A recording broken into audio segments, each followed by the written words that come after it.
గుహలో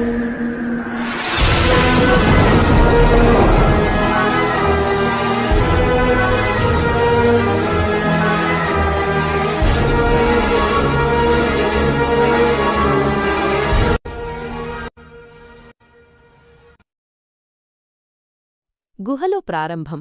ఒక శక్తివంతమైన మాంత్రికుడు మహాచండిదేవికి పూజ చేస్తూ ఉంటాడు. తన కోరిక ఎప్పుడు తీరుతుందో, ఇంకెన్నేళ్లకు నెరవేరుతుందో అని ఆరాటంతో, ఆర్ద్రతతో దేవిని ప్రార్థిస్తాడు. అప్పుడు దానికి సమాధానంగా ఒక ఆత్మ ప్రత్యక్షమై, నీవు కోరిన కోరిక అంత సులువుగా నెరవేరేది కాదు కదా, కాబట్టి ఎదురుచూడక తప్పదు.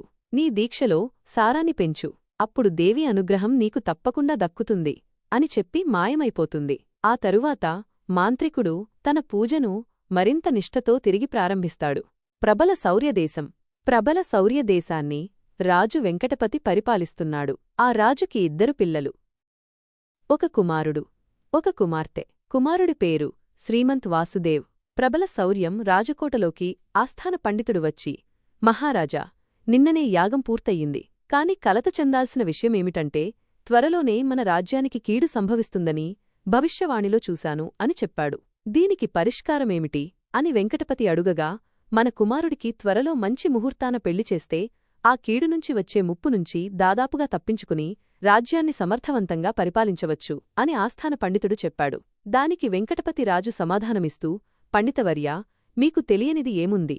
ఎవరైనా మంచి సమానవజ్జులున్న యువరాణి ఉంటే వివాహం చేయించాలని నేను కూడా ప్రయత్నిస్తున్నాను అన్నాడు. కాని ఇంకా ఆలస్యం చేయకుండా ఎంత త్వరగా వీలైతే అంత త్వరగా పెళ్లి చేయించాలి అని పండితుడు అన్నాడు. రాజ్యంలో ఒక బాలుడు తన స్నేహితులతో ఆడుకుంటూ ఉండగా ఒక రాబందు తన కాలిలో పట్టుకుని ఎగిరిపోతూ ఉండగా ఆ దగ్గరలో ఉన్న భటులకు విషయం తెలిసింది. వెంటనే సేనాధిపతి యువరాజు శ్రీమంత్ వాసుదేవ్ తమ అస్త్రాలతో క్షణకాలంలో గుర్రాలపై స్వారీ చేస్తూ ఆ రాబందుని వెంబడిస్తూ వెళతారు. శ్రీమంత్ తన భక్తితో ప్రార్థించి ఒక బాణాన్ని వదులుతాడు. అది తగిలి రాబందు వెంటనే పిల్లవాడిని వదిలిపెడుతుంది. పిల్లవాడు గాలిలోంచి పడుతూ ఉండగా శ్రీమంత్ ఆ పిల్లవాణ్ణి పట్టుకుని కాపాడి స్పృహ తప్పిన ఆ బాలుడిని తన తల్లిదండ్రులకు అప్పగించి అక్కడినుంచి వెళ్ళిపోతాడు. శాకుంతల రాజ్యం. రుద్రరాజు తన ముద్దుల చిన్న కుమార్తె అయిన శాంభవిదేవికి సరైన వరుడిని వెతకాలని ఒక మంచి యువరాజు కోసం స్వయంవరం నిర్వహించబోతున్నట్లు పొరుగురాజ్యాలకు తెలియచేయమన్నాడు. ప్రబల శౌర్యం. రాజసమావేశం జరుగుతూ ఉండగా ఒక భటుడు ఒక వార్త వచ్చిందని తీసుకొచ్చి ఇలా వినిపిస్తాడు. శ్రీ రుద్రరాజుగారి కనిష్ట కుమార్తె యువరాణి శ్రీ శాంభవీదేవికి సరైన ధీరుడు, యశస్వి యోధుడు అయిన రాజకుమారుడి కోసం స్వయంవరం నిర్వహిస్తున్నాం. పోటీలో గెలిచిన ఎడల కుమార్తెతో పాటు అర్ధరాజ్యాన్ని బహుకరిస్తామని రుద్రరాజుగారినుంచి సమాచారం వచ్చింది. వెంటనే వెంకటపతిరాజు, మన శ్రీమంత్ లక్షణాలే చెప్పారంటే ఈ స్వయంవరం మన శ్రీమంత్ కోసమే పెడుతున్నారా అని చమత్కరించి ప్రబల రాజ్యం నుంచి ఆహ్వానాన్ని స్వీకరించినట్లుగా తెలియజేయండి అని భటునికి సెలవిస్తాడు. శాకుంతలానికి పయనం. శ్రీమంత్ తన తండ్రి 2 సోదరులతో కలిసి శాకుంతల రాజ్యానికి గుర్రాలపై పయనమవుతారు. ప్రబల రాజ్యానికి శాకుంతలానికి 2 రోజుల ప్రయాణం. స్వయంవరానికి త్వరగా బయల్దేరతారు. శ్రీమంత్తో ఉన్న తన సోదరులలో చిన్నవాడు తెలివైనవాడు, కాని బాగా పిరికివాడు. సాయంత్రం కొంచెం కొంచెంగా చీకటి పడుతూ ఉంది. ముగ్గురిలో చిన్నవాడు బిక్కుబిక్కుమంటూ దైవాన్ని తలచుకుంటూ వారిని పలకరిస్తున్నాడు. శ్రీమంత్ సోదరా, మేమున్నాము, నువ్వేమీ దిగులు చెందకు అని చెప్పాడు. ఇంకా చిమ్మచీకటి కావడంతో ఆ రాత్రికి అక్కడే బస చేయాలని శ్రీమంత్ అన్నాడు.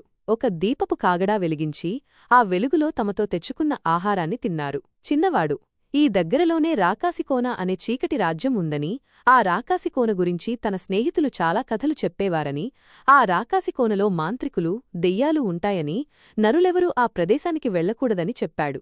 శ్రీమంత్ కూడా తాను కూడా ఇలాంటి విషయాలు విన్నానని, ఆ రాకాసికోనలో శాపగ్రస్తులైన మాంత్రికులు ఉంటారని, దాని గురించి ఎంత తక్కువ మాట్లాడుకుంటే అంత మంచిదని, దైవాన్ని ప్రార్థించి పడుకోమని చిన్నవాడికి చెప్పాడు. కాసేపయ్యింది.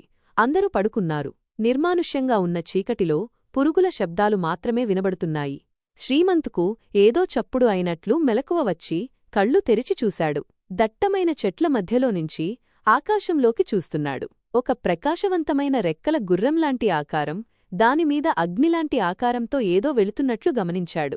అతనికి ఒక్కసారిగా అదెంటో తెలుసుకోవాలి అనే అత్యుత్సాహం కలిగింది. అది చెబితే తన సోదరులు ఎక్కడ భయపడతారో అని వారిని స్పృశించకుండా ఉండిపోయాడు. కాని శ్రీమంత్ ఆలోచన అంతా అలా ఆకాశంలో ఎగరడానికి కారణమేంటి? అలాంటి శక్తులు ఈ భూమిమీద ఉంటాయా? దానికి ఏం కారణమై ఉంటుంది? బహుశా నాన్నగారు, తాతగారు చిన్నప్పుడు చెప్పిన కథలు నిజమేనా అనే సందేహాలతో శ్రీమంత్ ఆలోచిస్తూనే పడుకున్నాడు. వీడియో నచ్చితే లైక్ చేయండి, షేర్ చేయండి మరియు పార్ట్ 2 కోసం ఛానల్ని సబ్స్క్రైబ్ చేయండి.